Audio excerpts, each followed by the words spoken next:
14 years ago today, the Red Sox were in the midst of an 86-year wait for a World Series title themselves. That streak looked to continue. Boston dropped the first 3 games of the ALCS to the Yankees, but in Game 4, the fortunes of the franchise would soon change forever. Big Papi and Alex, take it away.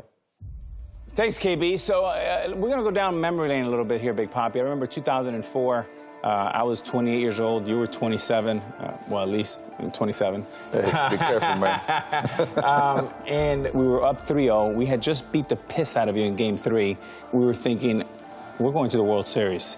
And we had Mariano Rivera on the mound. He pitched a clean 8th inning. And here comes goofy Kevin Millar. He concerned me for 2 reasons. Number 1, he's a right-handed hitter. Righties always saw and hit Mariano better. Better, yeah. And Kevin, as goofy as he is, that man can hit.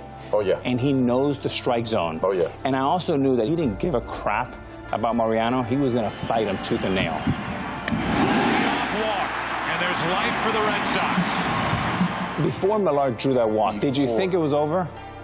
You know you're facing the best of the best at the time, but your instinct and what you are supposed to do is just fight back.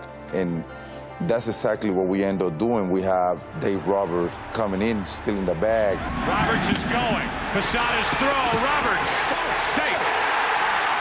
Posada throws a bullet. Perfect, yeah. Jeter makes a perfect tag. He just gets in there. What are you thinking at that point? We have man in second with Mariano pitching.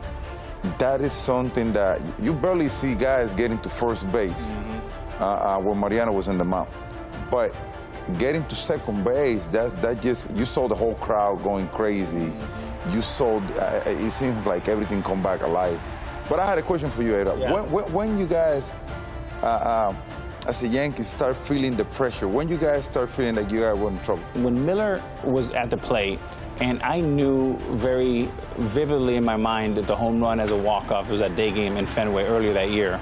And I also knew he won the batting title. But because it was Mariano Rivera, I felt like we had, you know, Superman on the mound. Up the middle. Roberts will come to the plate. Bill Miller has tied it. I'm watching the whole thing, and now the motivation and the momentum, it feels like it's going on our way. Even if we were 3-0. It almost felt like at that point you had nothing to lose. You were playing with the house's money, and we had all the recourse on us. We had to now finish, and we had the responsibility to close. And obviously, we never closed. But I'll share one thing with you, Papi, is, and this was a bad feeling that I got. In the bottom of the 8th inning, after the 8th was over, Mariano just had a 1-2-3. You're feeling pretty good. I went down to get an extra set of batting gloves. It was super cold that night, and I couldn't get in my locker because it was full of plastic, and all the champagne was ready, and everyone's ready to party. And I was so pissed off that I said, screw the batting gloves. I said, why are these things up? And I just kind of walked out. And I just didn't like that because I am a believer that you never celebrate till it's truly over.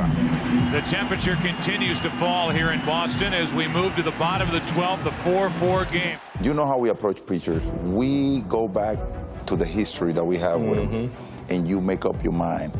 As I was getting mature and getting more experience, and I used to work on history and result. And it was 3 homers that I hit during those playoffs that I expect those pitchers to give me those pitches.